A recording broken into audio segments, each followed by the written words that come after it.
What's up, good people, Vlad here, and this is the Antec P20C White case, a case focused on airflow and performance, but with a very good price of only $110. But is it as good as it sounds? Looking for affordable Windows or Office keys? Look no further, I got you covered. Head over to scdkey.com, pick your Windows edition, use my discount code LE25 to get a 25% on any Windows or Office products. Once you complete your order, after a few seconds you will receive your code. In Windows, go to Settings, there should be an Activate Windows prompt at the bottom. Click that, enter your code and wait for Windows to finish activation. To check the activation status, use the command prompt with the command slmgr.vbs/xpr and you should receive a notification that the machine is permanently activated. Once again, use code LE25 at scdkey.com. So this is a mid-tower with a perfect amount of space. Dimensions are 469 deep, 220 wide and 490 tall, and it's 8.1 kilos heavy. So in the front of the case there is this perforated mesh front piece with Antec branding on the side. This panel can be easily taken off, revealing a fine mesh dust filter under there, which can be of course taken off too for easy cleaning. This also reveals 3 pre-installed fans. These are 120mm fans and they are PWM controlled. These are decent fans, let's stay on that. Strangely, there is no info on them about speed and power usage. As I said, these are decent stock fans, they are not loud if that is your concern, but I do recommend replacing these with something better along the road. You don't have to do this immediately, but if things go south, consider doing so later on. You can also mount 3 140mm fans here as the case supports them, but regarding the radiator support, you are limited up to 360mm max radiator size in the front. Getting to the interior of the case is a seamless process. Tempered glass panel held by captive thumb screws at the back, glass is 4mm thick, and there is a white strip around the glass panel to hide all the unwanted things. And now we can see something you don't see in cases in this price range. First, there are rubber grommets on every hole.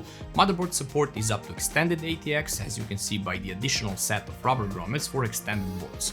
Not only that, we got this cool GPU anti-sag holder, which in this day and age should become a standard, and I am glad Antec included it. Rubber grommets are also present on the PSU shroud, which is also perforated, and you can mount 2 120mm fans here to aid the GPU cooling. There is also a dedicated hole for the GPU cables to pass through for easier cable management. Apart from that, there is a large cutout at the back of the motherboard tray, which is used for easy CPU cooler installation, swapping CPU coolers and such. While we are on the subject, CPU cooler clearance is 170mm and max GPU length is up to 375mm.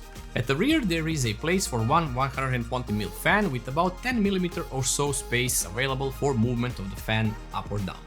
The PCI brackets do not have the middle column between them, so you can use a vertical GPU kit in this case without any issues. Antec even has its own vertical GPU kit available for purchase separately. And the PSU is installed from the back of the case with an included bracket.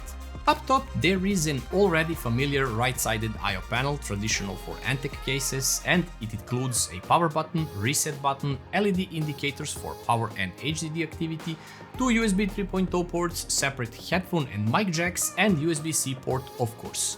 And also this flimsy magnetic dust cover, which you already know I am not a fan of. Up here you can mount up to 3 140mm fans and up to 360mm radiators. Getting to the back side of the case is also easy kind of, as it can get stuck a bit since it's held by strong pegs in the front, which is good actually. It requires just a bit more force to take off, but once off we can see that there is no insulation padding on the panel, which is understandable in this price range. And here you can notice the upper motherboard portion of the holes for the cable routing that is angled down, which is good since it hides the wires better. There is a place for 2 SSD or 2.5-inch drives behind the motherboard tray. In the PSU shroud area there is a single 3.5-inch caddy, but in its place you can mount another 2.5-inch drive as well. In the caddy there is a box with all the necessary screws for building a PC in this case. The cage can be repositioned, there are screws under the case, just remove them and you can reposition or completely remove the cage. You can also notice a PSU fan dust cover here, which is removable from the backside. Here are the front I/O cables, all in white as the case, which is nice as they did not want to break the visual with black cables. Okay, you saw what the case has to offer, but what about airflow and temperatures inside it? This is the hardware I used. CPU is hot by nature, GPU as well, so naturally I use them to see how good the case is. One thing to note, my room temperature is 25 degrees because it's super hot outside in the summer, and these are the temperatures of the CPU in idle. 31 to 32 degrees almost all the time, cooled with Deepcool LT720 AIO. Gaming temperatures are between 50 and 55 degrees depending on the load at the moment, but usually in that range. Max temp in Cinebench Shark 23 was 87 degrees, so it's safe to say that CPU temps are more than okay. The GPU I used here is the infamous RX 5700 XT, which is a hot mess. Usually this GPU runs in mid to high 70s, but not here. It maxed out at 68 degrees, and I think that mostly has to do with added 2 bottom fans in the PSU shroud. Idle was in the 40s since the fan do not spin, but depending on what you do at the moment, this idle might go up or down. Gaming temperatures again depend on the load, but again maxing out at 68 and being mostly around that number almost all the time. While keeping everything cool and in check, the whole PC is not that audible. Fans were never spinning beyond 60% on each component. So there you go guys, 110 or 120 bucks for black or white version of this case. It has plenty of ventilation, it has perforated front mesh panel and PSU shroud that helps a lot with heat dissipation. But I would have liked if Antec made the top in the same design language as the front panel. Would be awesome instead of the flimsy mesh panel. And at the same time, it would be better for cooling since no filter is needed up top anyway. The front I/O panel is everything you need in 2023, no remarks there. GPU anti-sag bracket is a great thing to have as well, the rubber grommets on each hole plus the extended ATX port support, plenty of zip tie points on the back. I must say that Antec nailed this case, everything seems to be in check, and I have to give credits where credits are due. They seem to have rid of the flimsy material, flimsy metal. The quality is upgraded as well compared to the previous cases in this price category.